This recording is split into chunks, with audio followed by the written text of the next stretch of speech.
तो चलिए आज एक ऐसी ऑडियो हॉरर कहानी की परतें खोलते हैं जो डर को बहुत ही बेहतरीन तरीके से बुनती है। ये कहानी सिर्फ डराती नहीं बल्कि तनाव और धोखे का एक ऐसा जाल तैयार करती है जिसका अंत बहुत ही दुखद होता है।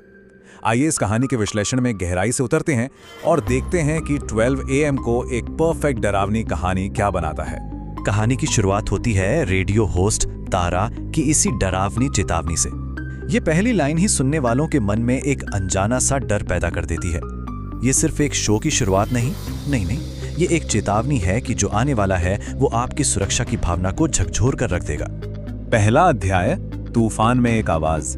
कहानी की शुरुआत आप कह सकते हैं एक क्लासिक हॉरर सेटअप से होती है जो डर की पहली नींव रखती है। तो शुरुआत में ना सब कुछ तारा के कंट्रोल में लगता है। वो अपने शो की मास्टर है, अपनी आवाज से लोगों में खौफ पैदा करती है और अपने साउंड प्रूफ स्टूडियो में पूरी तरह सुरक्षित महसूस करती है। लेकिन यही कंट्रोल और सुरक्षा का एहसास बहुत जल्द टूटने वाला है। अब आता है दूसरा अध्याय, लाइन पर मौजूद वो जीव। और यहीं से कहानी में एक अनजान कॉल के जरिए एक बाहरी खतरे की एंट्री होती है और डर का जाल बुनना शुरू हो जाता है। डर की पहली झलक वो हमें मिलती है राहुल की घबराई हुई आवाज में, जो एक सुनसान हाईवे पर फंसा है। और वो जिस चीज का जिक्र करता है वो किसी जानवर या इंसान, मतलब किसी भी परिभाषा में फिट नहीं बैठती। एक परछाई, ये शब्द ही खतरे को और ज्यादा रहस्यमयी और भयानक बना देता है। तो राहुल और फिर एक दूसरी कॉलर आती है, मीना। उनकी बातों से हमें उस जीव के बारे में ये बातें पता चलती हैं। मतलब वो सिर्फ एक परछाई नहीं है, वो आवाज के जरिए सफर कर सकता है। और सबसे डरावनी बात, वो खास तौर से तारा की आवाज की तरफ खींचा चला आ रहा है। कहानीकार ने यहाँ बहुत चालाकी से खतरे को सीधे तारा से जोड़ दिया है। और जो दूसरी कॉल है ना, वो कहानी में टेंशन को एकदम पीक पर ले जाती है। मीना जो सामने वाली बिल्डिंग में रहती है, वो उस जीव को तारा के रेडियो टावर की दीवार पर चढ़ते हुए देख रही है। अब सोचिए, खतरा दूर किसी हाईवे पर नहीं बल्कि तारा के दरवाजे के ठीक बाहर है। डर अब बहुत बहुत ज्यादा पर्सनल हो चुका है। तीसरा अध्याय, एक झूठ के नियम।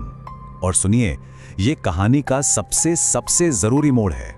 यहाँ एक झूठी जानकारी सामने आती है जो असल में ये दिखाती है कि कैसे डर और दबाव में हमारा दिमाग एक जानलेवा गलती कर सकता है। और यही इस कहानी की ट्रेजेडी का असली कारण है।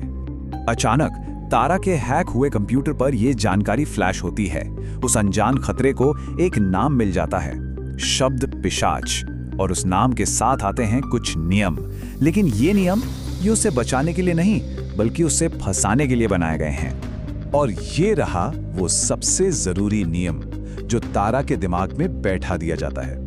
उसे क्या बताया जाता है कि ये चीज कभी किसी बंद दरवाजे को खुद नहीं तोड़ सकती जब तक कि अंदर बैठा इंसान डर के मारे दरवाजा ना खोल दे। बस यही एक झूठ पूरी कहानी के दुखद अंत की वजह बन जाता है।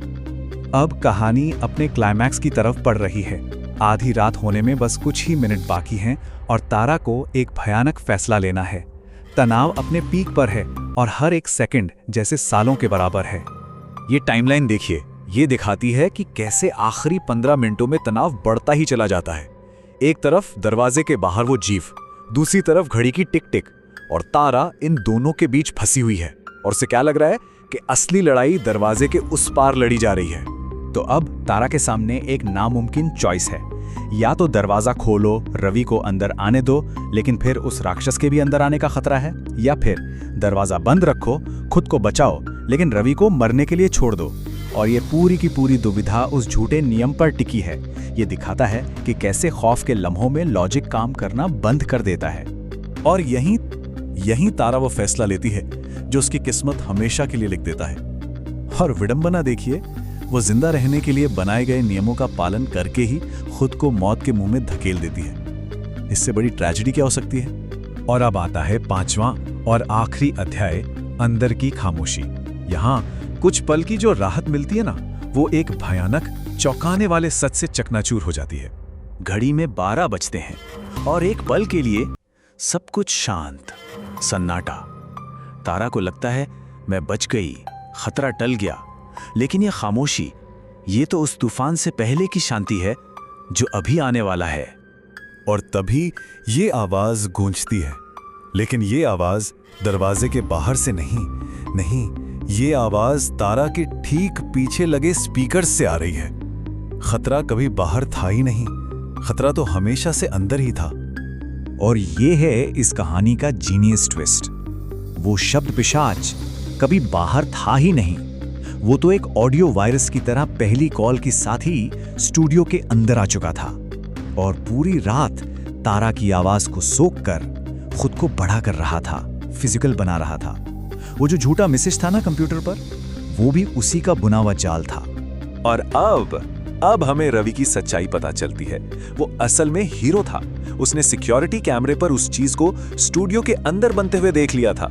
वो दरवाजा इसलिए पीट रहा था ताकि तारा को अंदर के खतरे से आगाह कर सके, उसे बाहर निकाल सके। लेकिन तारा ने धोखे में आकर उसे ही शैतान का मोहरा समझ लिया और अपने बचाने वाले को ही मौत के घाट उतरवा दिया। कहानी की आखिरी और सबसे बड़ी विडंबना यही है। तारा का माइक, उसकी आवाज, उसका साउंड प्रूफ स्टूडियो, मतलब जिन औजारों से वो अपनी दुनिया पर राज करती थी, वही उसकी कब्र बन गए। जिस दरवाजे को उसने खुद को बचाने के लिए बंद किया था, उसी दरवाजे ने उसे हमेशा के लिए उस शैतान के साथ कैद कर लिया।